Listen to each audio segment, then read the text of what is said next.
views and opinions expressed in this program are those of the participants and do not necessarily reflect the views of BronxNet or the program underwriters. And hello, everyone, and welcome to the Social Justice Forums. I am Daren, Jaime. We thank you for joining us for yet another show. And if you're asking the question, what exactly are the Social Justice Forums about? It's an opportunity to talk about a lot of the inequities that people face. We get different guests presenting different points of view. And then we also promote civic engagement and community awareness. We have a great show coming up for you, so please stay with us as the Social Justice Forums begins right now.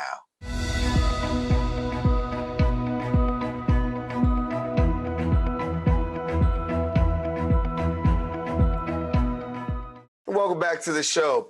The Gathering for Justice is a not-for-profit that its mission is to end child incarceration, as well as eliminate the racial inequities permeating the justice system. As President Biden and Mayor Adams recently met in New York City to discuss citywide gun violence, as well as federal action, the Gathering for Justice calls upon these leaders to consider the impact of more policing on Black and Brown communities. Joining us now and sharing more is the Director of Youth Campaigns and Leadership at the Gathering for Justice, Luis Hernandez. And Luis, I'm glad to have you here with us on our forums, and great to have you. It's a pleasure to be here. Thank you for having me, Daren. Let's go front and center. I mean, recently, President Biden made his way here to New York City. He talked with New York City Mayor Eric Adams about this very topic of gun violence and how we can combat gun violence. Give me your thoughts on, the president's visit and what you felt that meant for this conversation. Absolutely. Well, I think it's important to note that we're at a time right now that's different than any other. About a year ago, I had the honor of joining the president when he made his initial announcements on gun violence, and there hasn't been much since.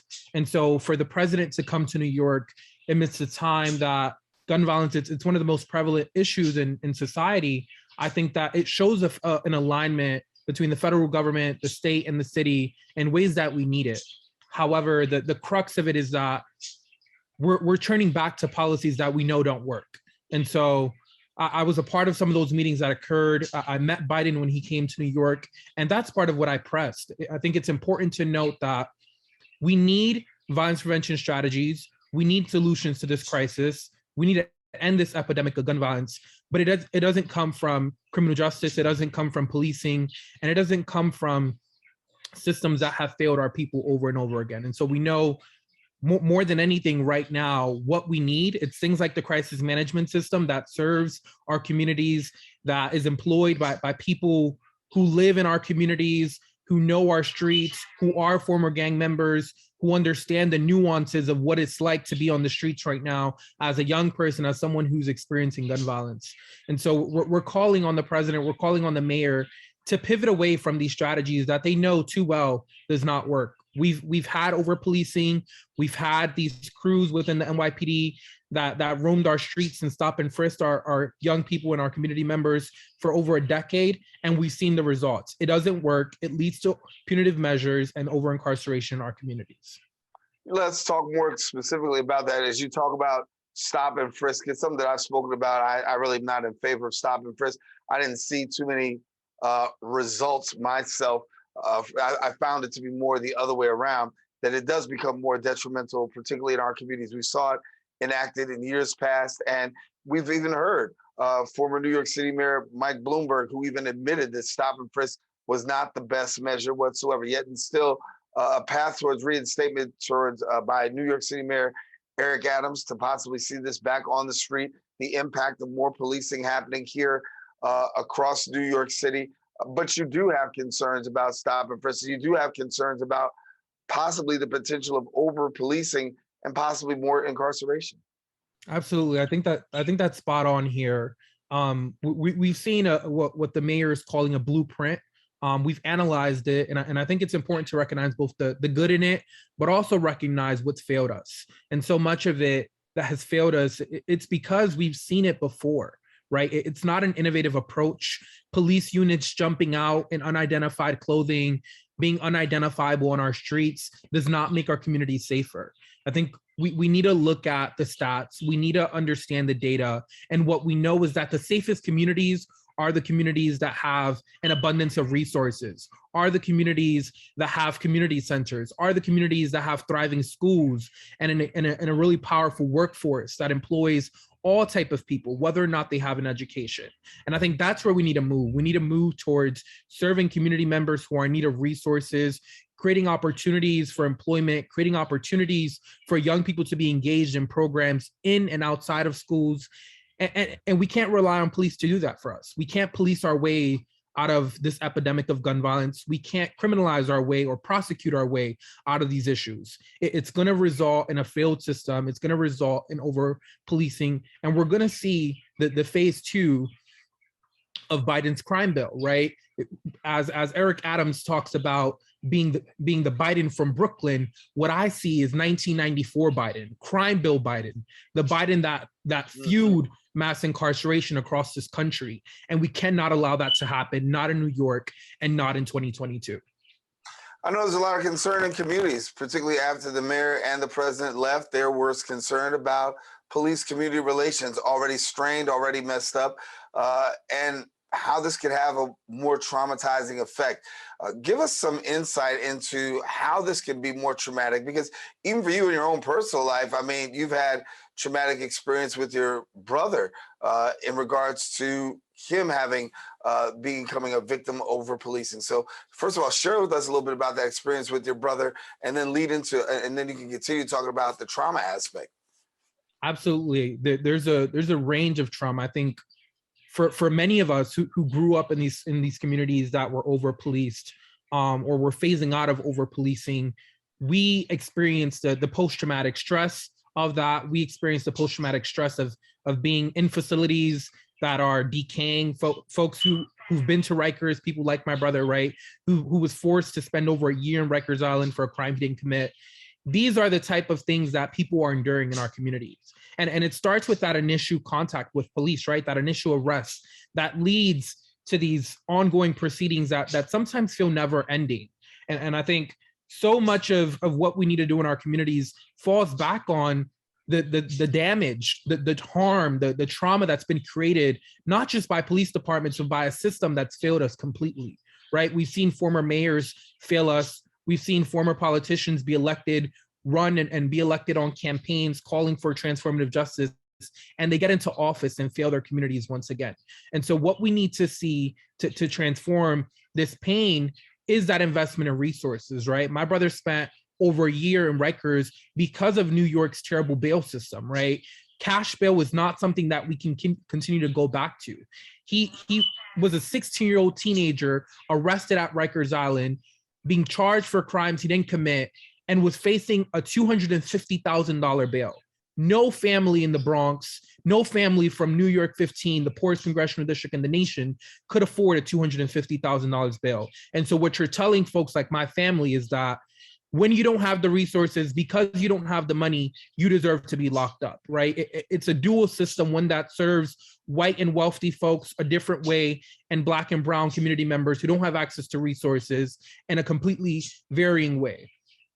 And that's the crux of the system that we need to combat. It starts with, again, that initial point of arrest, but it leads to things like bail. It leads to things like faulty discovery that not just produce mass incarceration, but take away the livelihood of young people and fuse what we see as generational trauma in our communities.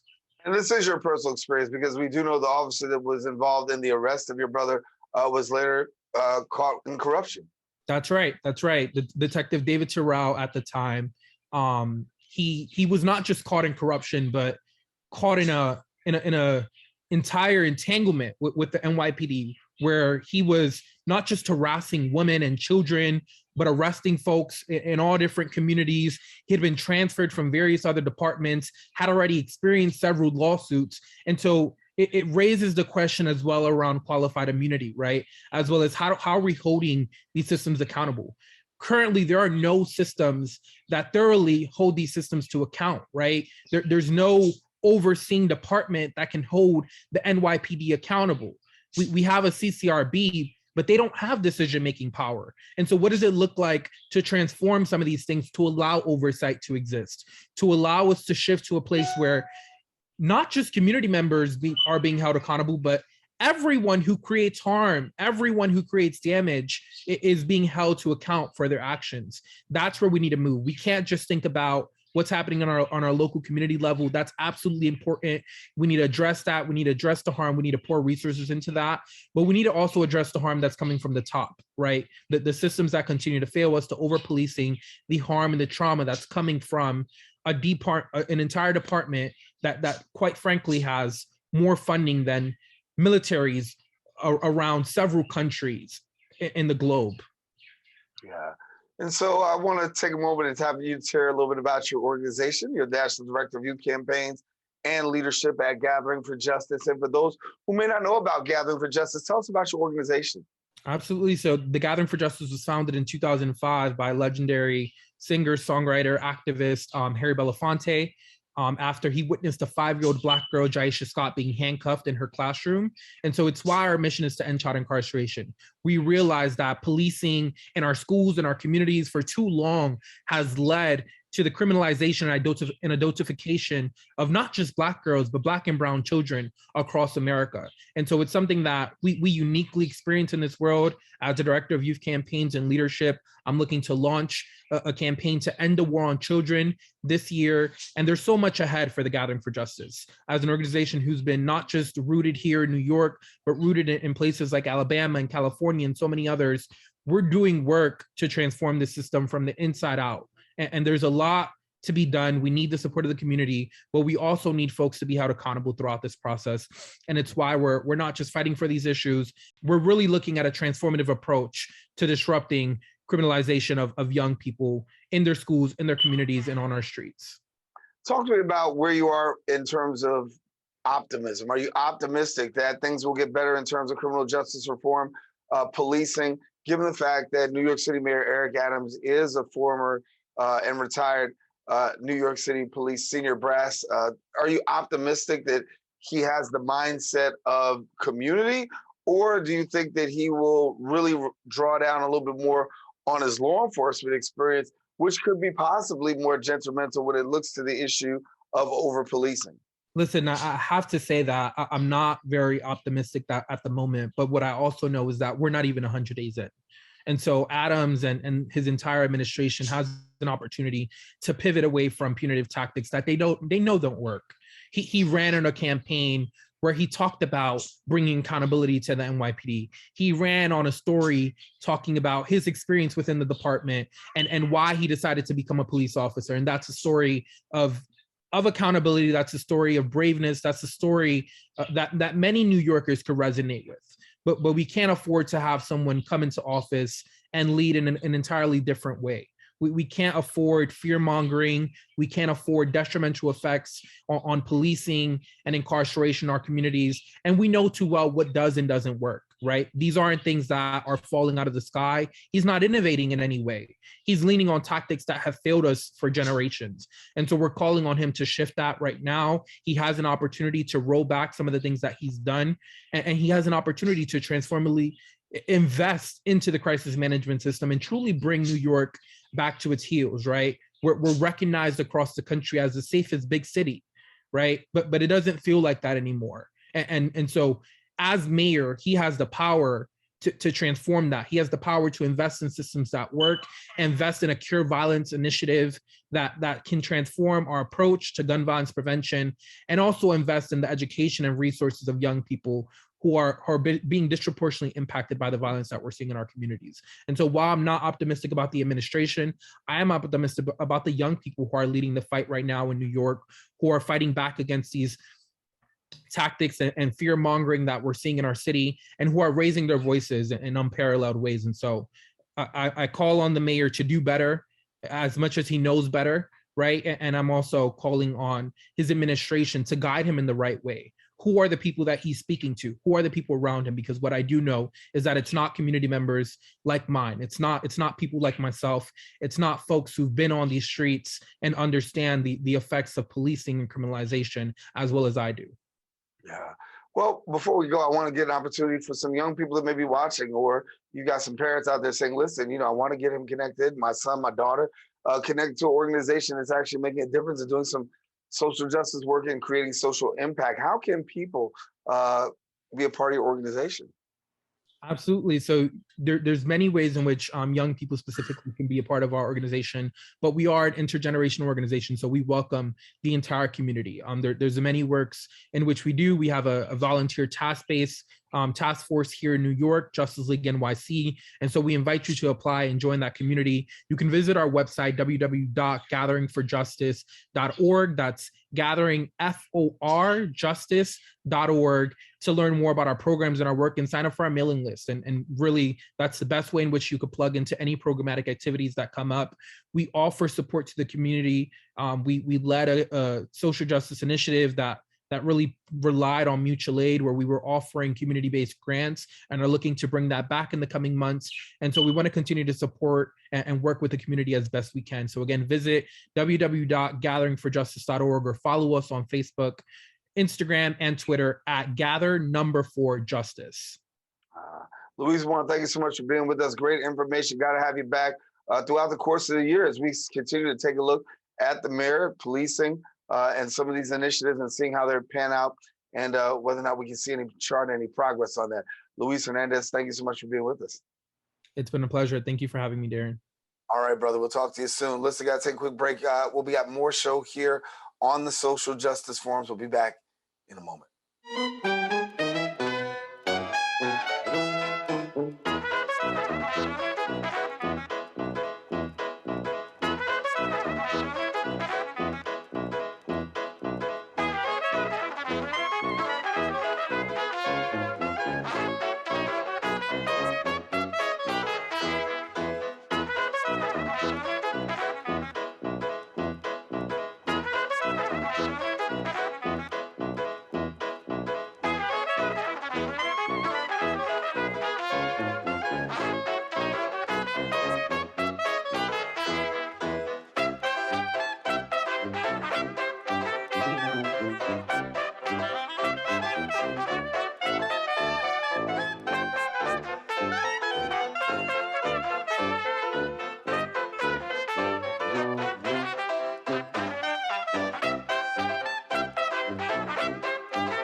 And welcome back.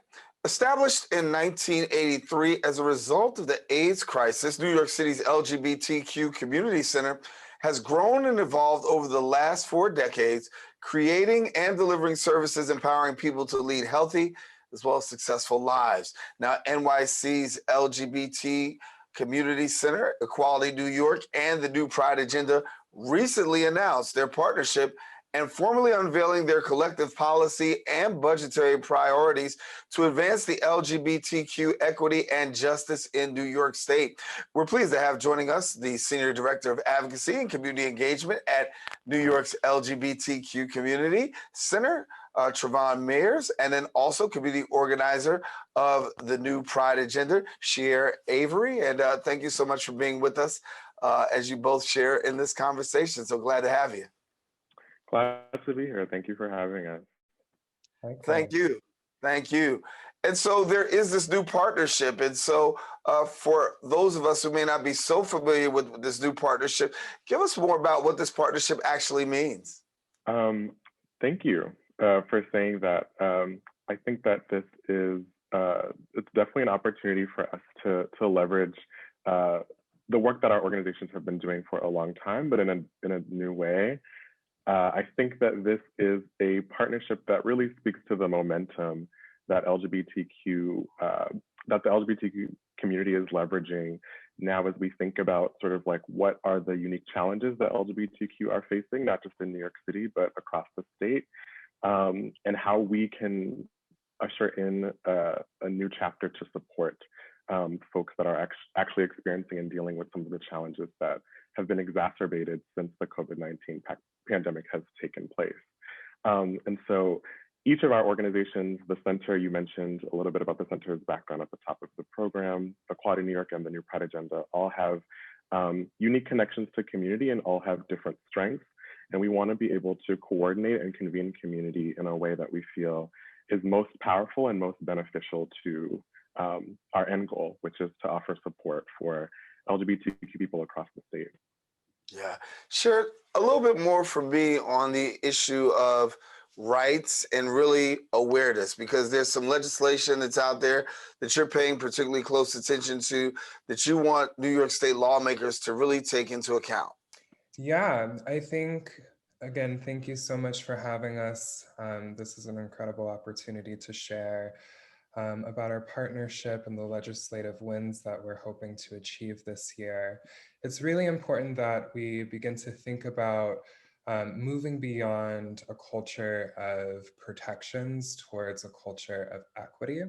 When we think about where the LGBTQ civil rights movement is today, we've made significant gains and significant progress, but there is a greater need to focus on those within our community who have been disproportionately left behind, who are still falling through the cracks. And so our legislative priorities for this legislative season really aims at addressing some fundamental concerns that are still lingering when we think about suicidality among young people, particularly with the anti-trans bills that are sweeping the nation and some of the most conservative states. It's really important that in New York, as a progressive champion, we really think about combating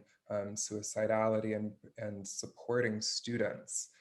When we think about health and wellness, we have to think about how we can overhaul our education system to really be inclusive of diversity and of gender and of expression. And so we are aiming to pass the Comprehensive Sex Ed in Schools Act to really provide students with a wide source of resources and information to make informed decisions about their health and wellness. We also need to pass the Gender Identity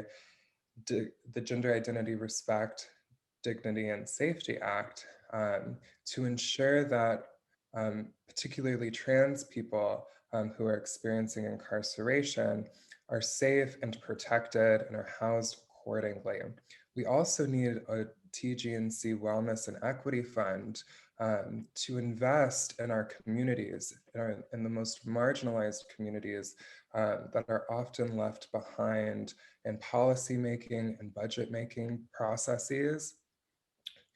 When we think about the TG&C community, we are disproportionately on the margins across every sector when it comes to housing, employment, accessing public services. And so it's really important that we invest in communities, and the TG&C community in particular, to empower and ensure wellness. I want to talk a little bit about one of the things that you're asking, hoping that will go through with legislation, which is the decriminalization of sex work. And for many people, that's a sticking point. Some people have their thoughts about that, but please, I would love to hear, and our viewers to share with us a little bit about what's behind the push for the decriminalization of sex work. I'm happy to add in, and sure you can add in as you feel comfortable. I think the thinking behind this is really acknowledging that sex workers or folks that engage in sex work are disproportionately targets of things like harassment and abuse from law enforcement, while also still rarely receiving justice when harmed. Criminalizing sex work is something that often prevents folks that engage in sex work for survival to be able to access services that are critical, like healthcare and other health services. So the push is really to remove some of the policies that penalize sex work, because we know that vulnerable groups such as trans women of color, queer people, immigrants, who engage in this type of work for their livelihood deserve legal protections that reduce their exposure to violence and increase their safety. Just to add on to what Trevon shared, it's really important that we acknowledge the ways in which sex workers are harmed and criminalized and policed. And when we think about sex workers, we have to center Black and Brown and immigrant, trans, and gender nonconforming sex workers in this conversation, who are disproportionately impacted by the stigma, by policing. And so decriminalizing sex work is really about improving quality of life, about offering opportunity for consensual sex work to enrich and empower the lives of trans women who are on the margins and who our society, to be quite frank, doesn't provide other opportunities. And so it's really about shifting the criminalization towards an aspect of really supporting trans people in their livelihood. And when we talk about lawmakers, obviously there's sentiments on both sides of the aisle, pro and against. What has been the response that you've gotten from people as there is the possibility that these bills could take effect? I will say that we've gotten a lot of positive feedback. I think that there's a lot of momentum that we've already sustained in the last few years since the Center's advocacy work has been active since 2018. We've really cultivated a presence where we're able to partner with other statewide groups, talk to lawmakers that represent different districts across the state, and add the perspective of why it's important to think about LGBTQ people not as a monolith, but as folks that are in need and deserving of specific support and resources. And I think that we're in a unique place where we're thinking about how to navigate COVID-19. We're understanding how COVID-19 has exacerbated a lot of the longstanding challenges that we're facing in our community. And there's a lot of momentum to see this turn in a different direction.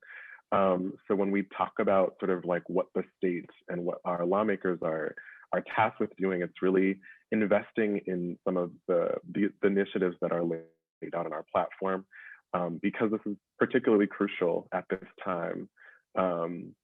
at a time when folks are experiencing lots of new challenges and exacerbated challenges as they navigate COVID-19 for sure.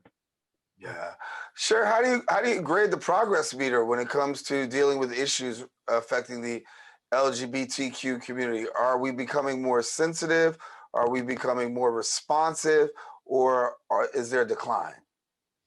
You know, I don't think that there's a decline in New York in particular. I think across the country we are seeing we're seeing some really difficult conversations being had in communities. We're seeing a lot of fear come up as the nation moves towards a more progressive place as a cultural value, as a societal value. But I don't think that we're on the decline. I think that there is growing momentum and strong leadership across the board, particularly in today's young people. Young people have historically led social justice movements, from the civil rights movement to the Stonewall uprisings to March for Our Lives and Black Lives Matter. And so, no, I don't really think that we're on a decline, but measuring success, I think, is about accountability. It's about our legislative lawmakers being accountable to the communities that they serve and being responsive to the needs of communities in real time. And what the LGBTQ community needs right now is investment. We need investment, we need safety, we need protection. And so I think I'm going to be measuring the success based on whether or not the state legislature has an appetite to really respond to the calls of the LGBTQ community. We are united in our asks. This is a strong partnership, a statewide partnership with Equality New York, the Center, and New Pride Agenda. And so I really think it's going to be up to lawmakers to be responsive to our asks and accountable to the communities that they serve and what we're really asking for. Yeah. Trevon, give me a little bit more about this conversation, because we have to have conversation in order to even get there. And sometimes having that conversation is number one, a hard one. And second of all, it's hard to even get one in some circles. Is the conversation beginning to improve in the area of being able to address this community that sometimes a lot of people have just, shunned a deaf ear to? Yeah, no, that's a really good question. And I think that, like you said before, having a conversation is often difficult, but I think it's necessary. And I think within that, some of the things that we've been able to understand more closely is that a lot of the times our communities are fighting for a shared liberation, in the sense that the things that are impacting us, and as we think about LGBTQ people not as a monolith, are actually things that we've mentioned before: housing, education, access to resources, healthcare, affirming services and support. And I think that there's a lot to learn from engaging with folks that might be in other movement spaces, but the approach and sort of like what we're fighting for, and how our communities and how our approach is actually shared, I think is actually powerful. And I think that as we talk to more folks across the state, and we get a sense of unique challenges in other areas in New York State, it's been important to diversify the movement spaces that we have these conversations in. So not assuming that just being Black means that you don't care about LGBTQ issues, right? And like really highlighting how our community is intersectional, our concerns are shared, and activating folks along alongside our shared momentum for approaching these types of conversations. Yeah, the conversations that we want to continue to have. And so I want to thank you for being with us. That's all the time we have for this one, but I'm definitely not opposed to us coming back and having it again. So thank you both, Shéár, Trevon, thank you for being with us here on the Social Justice Forums. We'll continue to monitor this and see, as things approach the state level, how it's received. So thank you both. Thank you. All righty. Taking a quick break here on the show, but we want you to stay with us. We've got more here on the Social Justice Forums when we return.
When taking public transportation, don't touch your phone. Carry hand sanitizer and use it immediately upon leaving the bus or train. Avoid touching your face. If someone is coughing or sneezing, move away. Wash your hands with soap and water as soon as possible. Limit contact with poles. If possible, avoid rush hour. Don't eat or drink on public transportation. Keep your bag off the floor or other surfaces. Avoid directly touching turnstiles. Stay up to date with the latest from your local health department and CDC.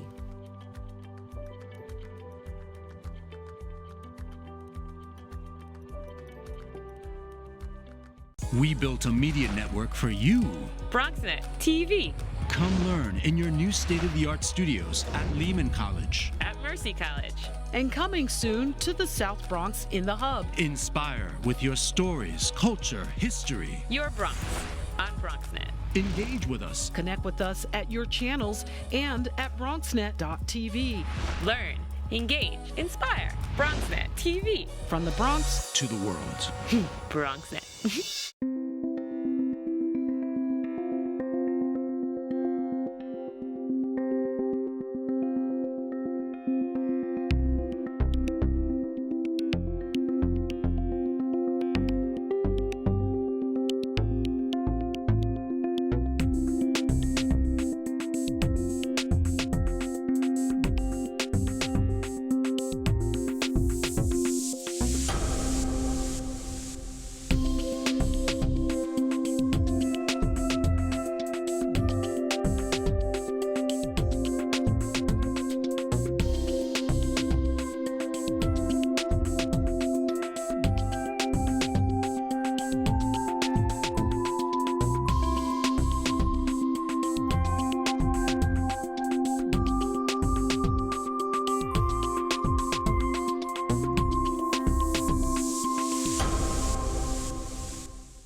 welcome back to the show. Together We Thrive is a business network of a broad coalition of government, not-for-profit, as well as corporate partners supporting Black-owned businesses in New York City.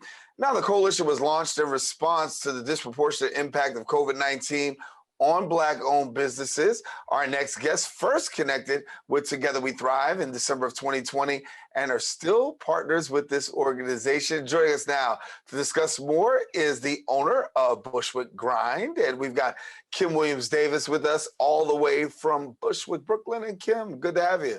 Hello, good to be here. Thank you for covering and your interest in Together We Thrive and our little mom pop cafe in East Williamsburg, Brooklyn, called Bushwick Grind. Yeah, and here you are, and you're out there and you're grinding it out, literally. Your cafe is doing well, and talk to us about where you're located and what you offer. Yeah, so of course our name is Bushwick Grind, and just usually people walk in and always are like, am I in Bushwick? And it's like, not quite.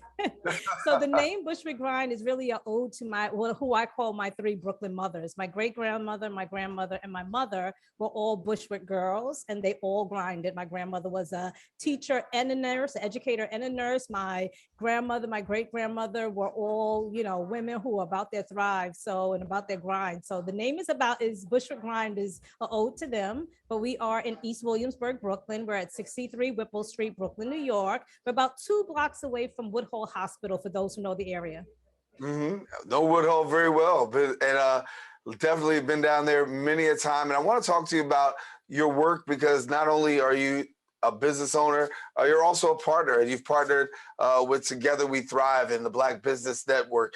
And that has formed a really, really, really great relationship between you both.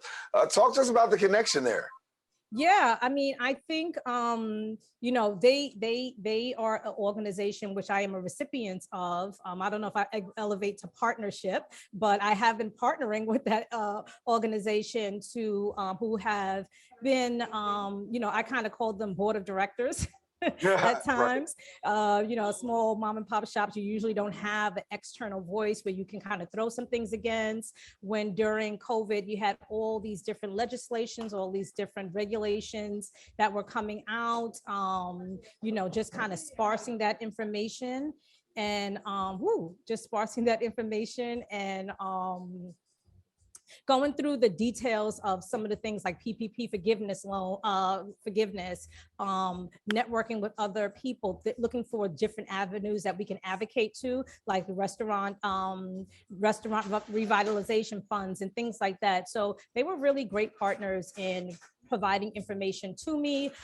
They connected me with the local SDBC, who have now become like our regular customers, my advisors with the Small Business Administration Office. They have, nominated our business to be a recipient of Pace University's senior class, who did a big market review on us. Their whole semester was based off of Bushwick Grind as a case study. And they came out with all these different recommendations, marketing campaigns, finance campaigns, all of that. So they've been very great in terms of partnering to make sure we thrive, literally, together. And for you, what is it like to have, because I think you talked about it just a second ago, having this network of people, these people who you can lean into. And as a small business, sometimes you're out there on your own and you're trying to navigate, and Lord knows between the course of COVID-19, these last 2 years, it's been hard on businesses, but has it been great to have these people to balance, to be able to bounce off of and to lean into?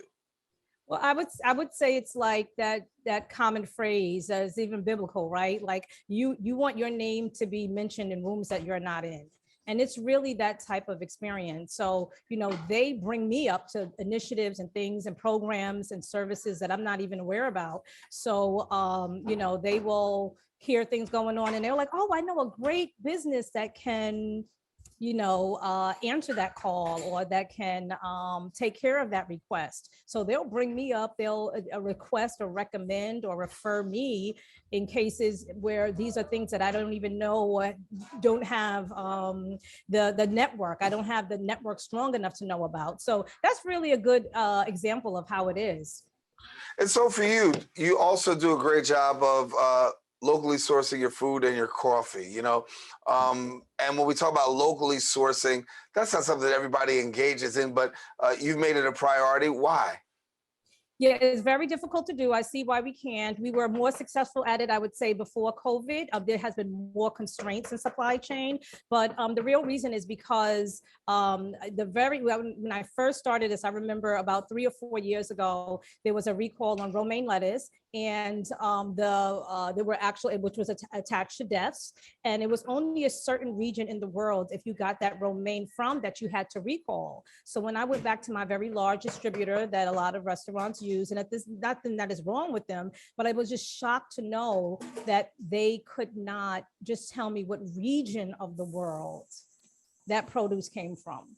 So that's when I started to really look for, and it's definitely important to us to shop small, shop local, shop with marginalized companies as much as possible. So, you know, I looked out to the state of New York, local being the whole state of New York. So there has been upstate farmers that had a coalition. They had a beautiful app that came out, and that I could order my produce from them, and they would come downstate. There'll be about 50 or 60 different restaurants through the state of New York. They would come downstate, and they would do this truck delivery once a week. Also local coffee roasters, you know, it's very, very important that we, you know, procure coffee from coffee that's purchased and roasted, that's roasted right here in New York City, here in Brooklyn, actually. We feature other coffee roasters too, out of like North Carolina and other places, but those 3 things are really, really important to us: to buy local, to buy Black owned, and marginalized people. So we have a retail shelf that's full of what we call Black business to business to business, where we have a plethora of different owners, products on our wall that we feature on our website, and people can come here to buy. Yeah, you're also a recipient of several awards, and one of those is the 1010 Win Small Business Grant. Talk to us about the fact of just being a recipient and how you've been able to also just garner some attention. It was amazing. I didn't expect to win first place. I was shocked. I put my name in the hat for everything. If something is coming out, a small business pitch competition, I'm here for it. A latte art competition, we're here for it. If it's an initiative, we don't shy away from doing it. So I just got my pitch together. I talked about our community farm. I talked about our our community fridge. I talked about our long-term goals, and it seemed to align with the judges. So we happened to win first place. Yeah, make our viewers more familiar. I mean, you're doing a great job over there, and I understand it's a husband and wife combination doing that too. And so you guys are getting it going, and somebody's got to keep it going. And so we thank goodness that both of you are working and making that happen. But talk to us about that community kitchen, and we talk about the kitchen, if you will. There's some great things happening there too through community fridges. So it's actually a community fridge. It's a whole refrigerator that sits right outside of our cafe. We got started with our work with Occupy City Hall. At the time, there was a bunch of organizers who wanted to bring food to the people who were protesting during the George Floyd massacre, the after effects of that. So these organizers just really wanted to feed the people, and they wanted to feed them healthy meals. So when they came to us, we offered to donate the food, and they would not have it. They instead, they let us do one donation, and then they purchased for about 6 weeks, 4 to 6 weeks, food from us. And then when that initiative was over, we just had such a great relationship, and we were just so well aligned with our goals to fix food insecurity, to get our community to eat healthy, to bring wellness, that we just kept the relationship going. We offered our space so the community chefs can cook here and bring food to all the different community fridges. So it was only natural that we host our own community fridge. It's called 2 Fish, 5 Loaves, and it sits right in front of our shop. People come day or night. They can, if you want to make any deposits in our community fridge, you can. If you want to volunteer to clean it, to service it, deposit something in, withdraw something out, is for us, for all of us. Wow, it's amazing. It's amazing. And so food justice is really at your heart. And I think when we look at New York, there is so much food insecurity, particularly during particularly during COVID. And I know that a lot of businesses actually had to really shut down. Some had to go into severe decline during COVID, but it seems as though you're able to navigate it and still be able to provide services in spite of. Yeah, one of the things that helped us a lot, I can't imagine what would have happened had we not had this opportunity, but because we are MWBE certified, we were able to bid for government contracts. We secured a contract with the city of New York to feed the vaccine sites. So from January through July, we provided over 300 meals a day to the amazing medical staff that was working at the vaccine site. So that food fed anywhere from the security guards to the volunteers to the actual medical staff. And again, from January to July, we were the city of New York was our client, and that really sustained us. And if it wasn't for our position with food justice and having wellness products on our menu, we might not have even been selected. They were really after a cafe that could help bring a healthier food option. So we were doing breakfast, lunch, and dinner to sites all over Canarsie and Bushwick and East New York, and it was a lot of fun for us. And again, we just tapped into opportunities that could help sustain us while the cafe was lower in volume. Yeah. So what's it like now, given the fact that we're a little bit further through this pandemic, and trying to get things back to normal? What's been the community response? How's business going for you now that we're back to a little bit better? I won't never say a sense of normalcy, but yeah, a little bit more normalcy. How about that? I would say we're still treading uphill. We haven't gotten to a nice little steady plateau yet, but you know what doesn't kill you make you stronger. And me and the team, we're kind of in this thing together, and just kind of very, very committed to seeing it through and getting to the other side of it. Right now, there's, worker shortages. There's tons of weird supply chain shortages. For example, a case of, cups that used to cost me $60 a case is now $150 for the exact same case. And I'm not transferring those cost increases to our customers because there is a point in pricing that you just can't transfer. And there's, weird, very, very weird shortages and delays with packing. And then when you have the like the Omicron virus, where some points you can be inside, some points you can't, some points that, so we navigate those things, but I just think we try our best to do it in grace and understand everybody who walks at the door in this door has their own different perspective. And we just try to respect those perspectives. Yeah, and I know that you spoke a little bit about this a second ago, but the supply chain issue is huge for people across the nation. We're dealing with supply shortages, and then you're dealing with the increased prices. But I give you a huge shout out and kudos for not being able to transfer those prices over to your customers, but a lot of businesses have to. What has been the key for you is say, listen, I'm not going to do that. I'm going to just rely on something else. Yeah, we've had to definitely change our menu up a bit, and we get some gripes for it because you can't tell this story to everyone who walks in the door. We're making this change because of this thing. One, they just want to get their coffee and meals and go. But we've had to modify our menu quite substantially. We've had to take off items that have a higher price point.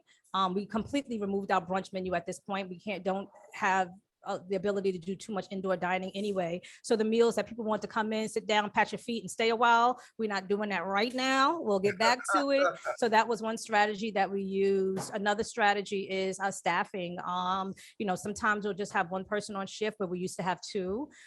So lines might be a little longer. There are some items where we just, we haven't raised our food prices in probably 4 years. So there's maybe like 4 or 5 items on the menu that went up by 50 cents. One of the other things we had to do is come out of some of the app orderings because those fees are so high. So we just kind of did what anybody would do in their own home. When you have to budget and when, desperation inspires creativity, we just got creative with the numbers. Yeah. Well, thank you for what you do. Obviously it's a lot. And a lot has been imposed upon you, but yet and still you're cranking out a lot towards the community, cranking out a lot for those people who are really dealing and on the front lines. And that's amazing. That resilience, if you will, and that ability to go forward and really in spite of, where'd that come from? My three Brooklyn mothers, that's, that and remembering the why. Like if our purpose was to come here and just make the donuts, I would have stopped at the beginning of COVID. I lost my father from COVID. It was a very difficult time.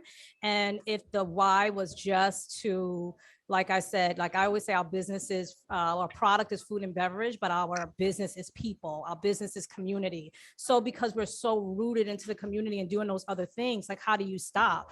When there was times we had to close because we flooded for Hurricane Ida, we had to close for like 4 weeks. While we were closed, the community fridge was in service. So imagine if we closed permanently. So it's those roots and those other initiatives that makes us keep going. And I don't know how much time you got, but I want to say something before I jump off of this line, because it's Bronx TV, it's Bronx, you know what I'm saying, BronxNet.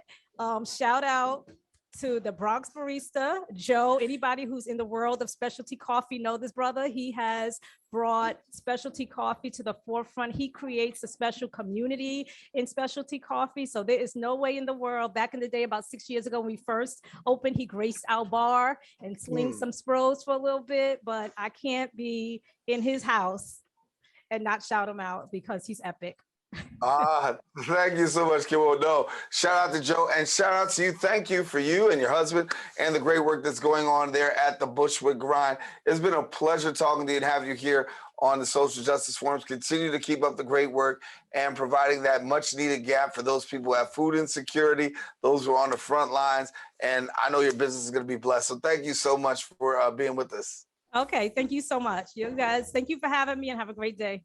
All righty, Kymme Williams-Davis here, our guest here on the Social Justice Forums. We thank her for joining us. And we also want to thank you too, because guess what? We come to the end of our show today. Hope you enjoyed this week's episode of the Social Justice Forums, where we talk about the issues that matter. We bring you some very informative and enlightening and also inspiring people, as you saw today. So what do? Well, guess what? You come back next week and check us out. We're going to elevate the conversation. We're going to have more dialogue. We're going to talk about the things that matter the most here on the Social Justice Forums. Until next week, I'm Daren Jaime. I say take care. God bless. We'll see you soon on the Social Justice Forums.